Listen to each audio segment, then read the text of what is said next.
is 2050. Batman was too problematic. The name is now Batperson.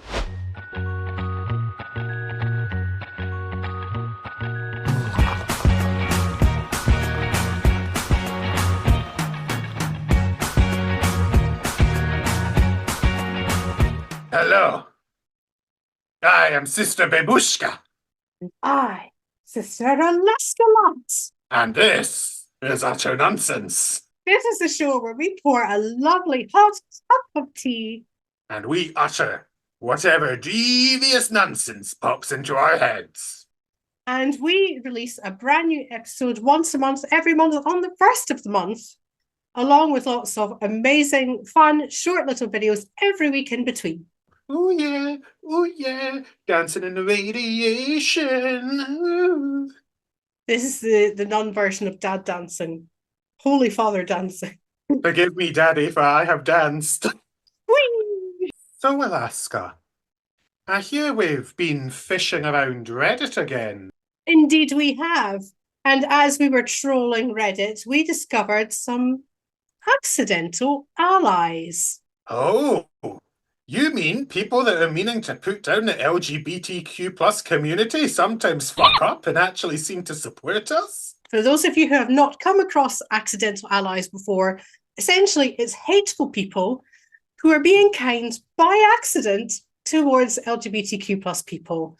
And they accidentally support and affirm them through what they post on the internet. Talk about being so bad at something you score an own goal, eh? I think we need to see some examples. And so, we have our first victim, and it comes from a post on what used to be known as Twitter, and is still known as Twitter. It's a picture of a woman in a very nice dress in a very nice location, and the caption with it is, "Happy Real Women's Day. I am not a menstruator, bleeder, chest feeder, cervix haver, uterus owner, egg producer, bonus hole, or pregnancy-capable person. I am a woman. Women are women. Adult human females." Not all women menstruate, bleed, chest feed, has cervixes, own uteruses, produce eggs, etc. What a long-winded way to get there. Women are women. Nice of her to include everyone. Doubt it had the effect she thought it would. She was so proud of herself as well. She's feeling fabulous, thinking, oh, I've nailed it. I've shown the wokerati with my post. Little did she know. Little did she know that she just came out as trans. Supplies! Next up, we have a headline about the game Starfield. You see, there was an angry gamer who made a mod for Starfield which removed pronouns, and they accidentally made players non-binary. Wow. Imagine being so mad at pronouns that you actually decide the gender of everyone playing the game then on. I hate queer people. I don't like gender. Let's remove all gender. Everybody's non-binary. Just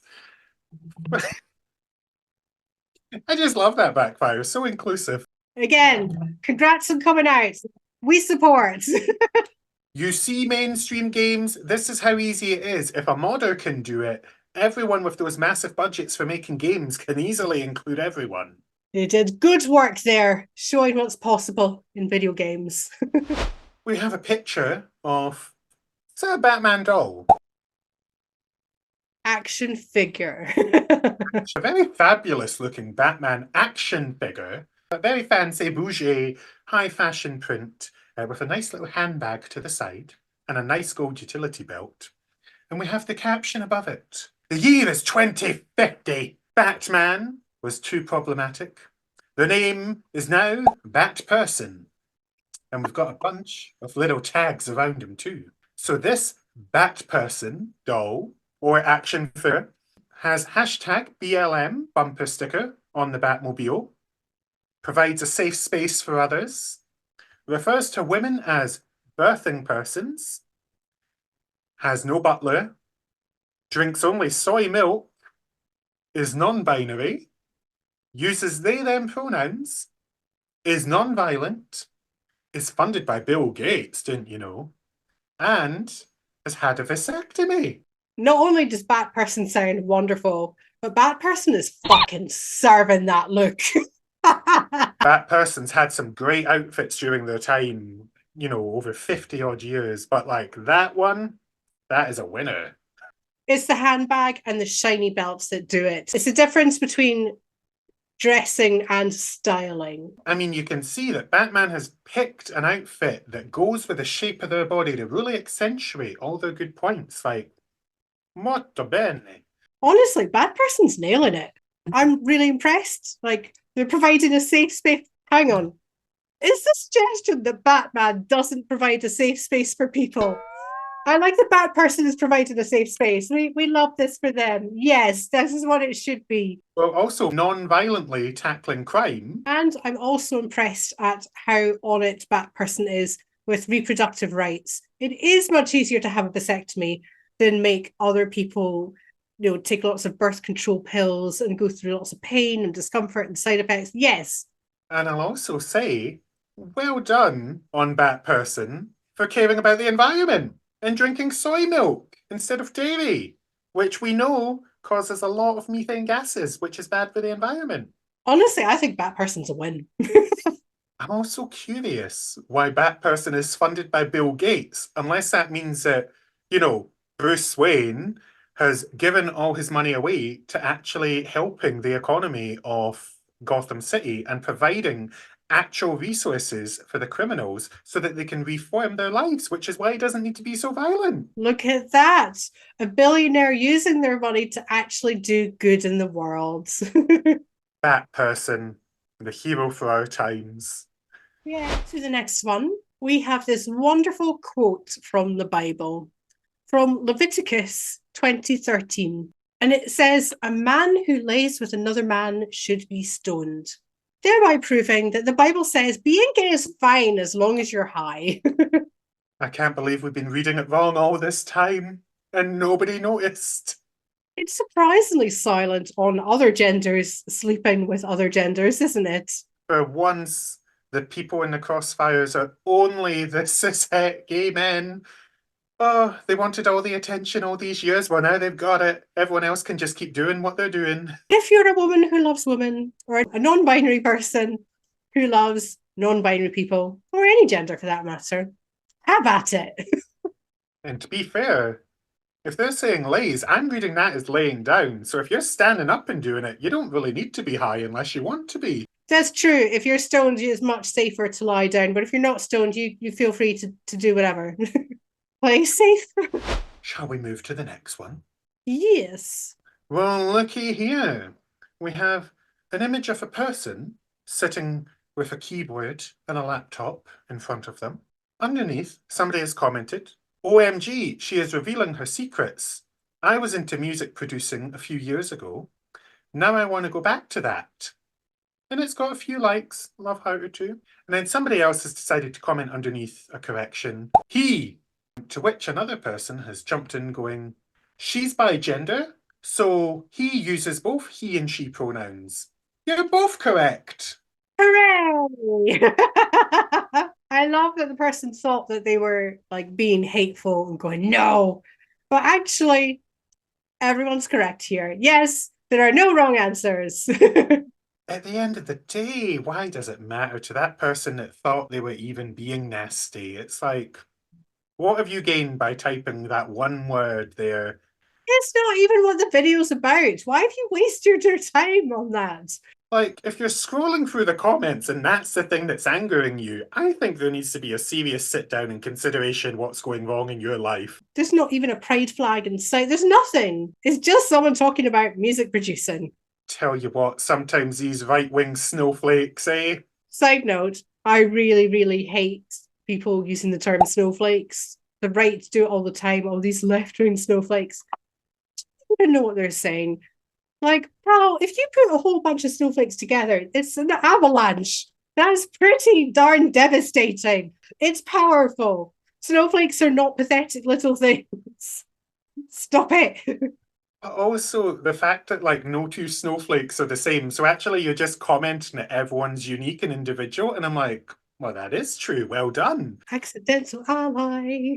Half the time, if not more, it's them that are the fragile ones that are acting in snowflake fashion. Use she, her pronouns for God and see how quick they become snowflakes. Foaming at the mouth. Our next meme shows us this depiction of the modern society. First, there is a queue for coffee made at home, which appears to have but one person in the queue. And in the other queue, we have a $7 coffee made by bisexual. And literally everyone else is queuing for it because everybody wants the coffee, or maybe they just really like the cute bisexual. Well, I don't see what's wrong with this. That's people supporting the local economy. That's people supporting a queer person. That could be a queer-owned business for all we know, if that's the bisexual and they're the only one making the coffee. That's pretty damn good from my point of view. I think they're literally just showing that the bisexual's really popular. Or maybe it's a critique on capitalism and the fact that nobody has time to do anything at home because we've all got to work all these ridiculous hours these days. So now we need to support local businesses to make sure that we can get our coffee fixed. Very true. We're not at home enough to actually have coffee at home. That one person on the left clearly works from home. That's Jeff Bezos right there. Don't lie to me, Alaska. Jeff Bezos doesn't know how to operate a coffee machine. Well, that's why someone else is making it. Oh, that's right. They're making it at home, but they still have someone else making it. They stole that person's butler. I tell you what, I'll be telling that person to have a non-violent chat about that. Well done on everyone supporting queer-owned businesses. Next, we have another tweet from Twitter. So I refuse to call it anything else. If your URL still says Twitter, I'm calling it Twitter. Get stuffed. Anyway, we have a tweet from Twitter, and it says, your parents will use your real name when they bury you. It's very affirming. I love it. We don't be dead naming people. Those are some supportive parents. I like it. I can't help but feel like either the dog has done something to the parents, or the dog is the parent. The dog is doing the burying, clearly. I'm happy to see supportive parents being appreciated. We love supportive parents on this channel, but not like that. Like, I don't love your dad. It's just a casual thing.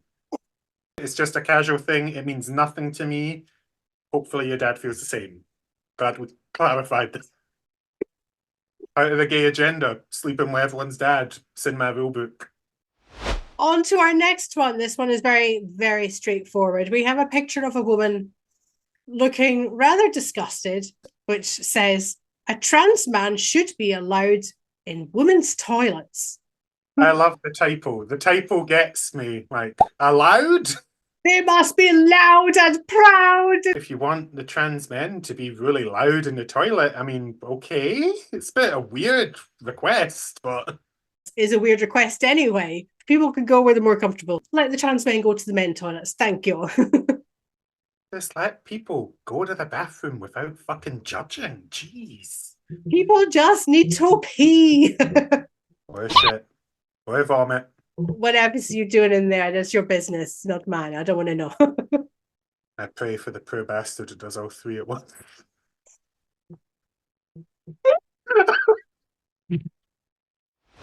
And with that lovely tale told, I will take us to the next meme. So we have another tweet on Twitter with the caption, my type of art. And it is 3 skeletons. And in between those skeletons, there is another smaller skeleton, which is obviously taking both the pink and the blue goo, and is also holding a very lovely looking butterfly. And underneath, somebody has also put, unfortunately, only a few of us understand this. I would question if they understand it. I think they may not understand how this could be interpreted. It's supposed to be a mother and a father, and they contribute into the child. And if we ignore the creepy bit of like all their skulls being cut open and leaking out, it looks like we've taken 2 genders and poured them into the one child. And the child's even got a butterfly to symbolize transformation. And this is like being very accepting of the fact that children can be trans, and I really love this. As a lover of the macabre, I do appreciate the skeletons and whatnot. I am curious about who's been cutting the skulls of skeletons, but yeah, I really like it. It feels like a really sort of trans-inclusive piece of art, as far as I'm concerned. I was even wondering if it was maybe bisexual, because again, blues and pinks and a sort of purplish colour there. And Yeah. again, I wondered if that's something as well. Either way, it seems very queer affirming, and I'm actually not sure how you could interpret it any other way now. It is strange to think it would be interpreted in any other way.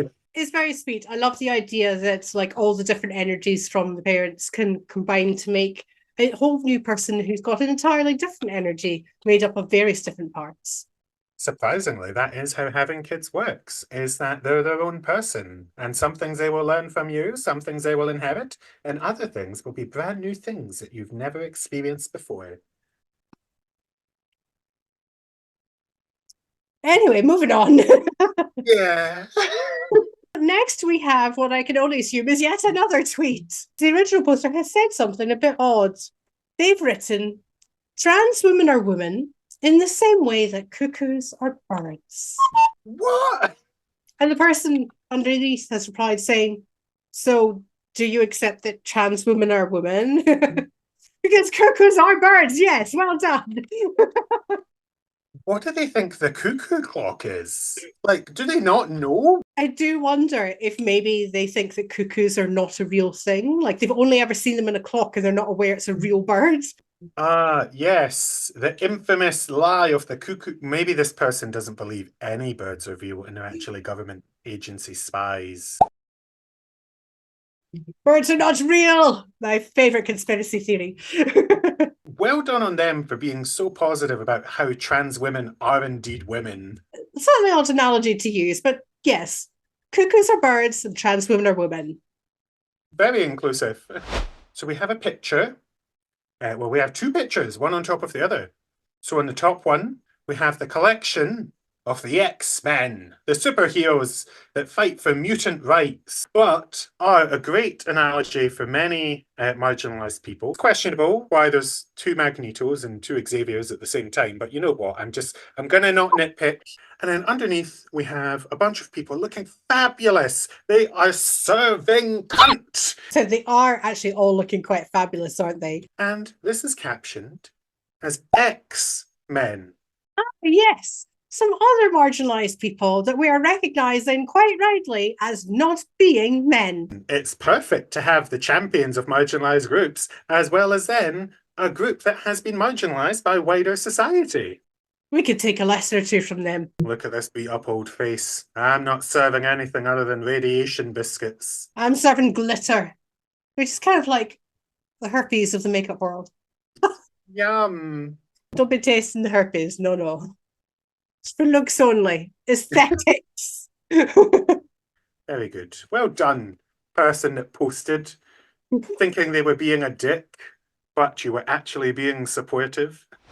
Well, I think you'll agree that each and every one of those was, in fact, an accidental ally. My hope is that maybe, just maybe, some of them might have realised they don't really understand what they're talking about. And maybe they might actually take the time to try and educate themselves a little bit more and maybe become a little bit more tolerant. Who knows? I'm hoping also that maybe some of them learned a lesson out of their allyship, whether that was to be more tolerant or to properly read over their work before submitting it online where it will be permanent forever. I've really enjoyed this one. I think we'll be coming back to this one at some point in the future. You really do wonder if they feel embarrassed or they just think, well, you know what, actually, yeah, I did mean it to be a positive thing for people. Be better, people. Be proper allies. Don't be accidental allies. And realise that we should all be like Bat Person, providing a safe space for others and being non-violent in our confrontations and drinking soy milk. Yeah, guzzle that soy milk by the gallon. Indeed. If you haven't had your fill of nonsense today, then you should come back for next month's deep dive episode, where we're going to be talking about the Stonewall riots, which is, of course, the perfect topic for June, which is Pride Month. Yes. Pride isn't just for 1 month, it's all year round. Tell that to the corporations with all the rainbow shit that only comes out for 1 month of the year. I know, right? It's so annoying. I would buy the rainbows all year round. If you sell it, I will buy it. I'm such a sucker for your rainbow tat. Sell it to me. You capitalistic whore. Talk about being a slut for consumerism. My God, Alaska. I just love that rainbow washing. Yes. Right, well, on that note, do feel free to check out other things that we do before then, because we will release other smaller videos each week before the next Utter Nonsense episode comes out. Or you can always check us out online on other social media platforms at the House of Nonsense. We do get up to other things when we're not just sitting behind a camera. And if you really like the show, you could maybe even donate to our Ko-fi. That would be quite nice. Keep the lights running on this abandoned Ferris wheel. We've got to get that kid down who's sitting at the top still. He's fine. He's still got rations for another month. Well then, Babushka, I think we have done the thing. We've done the thing. We've done the thing. We've done the thing. We've done the thing. We've done the thing. We've done the thing.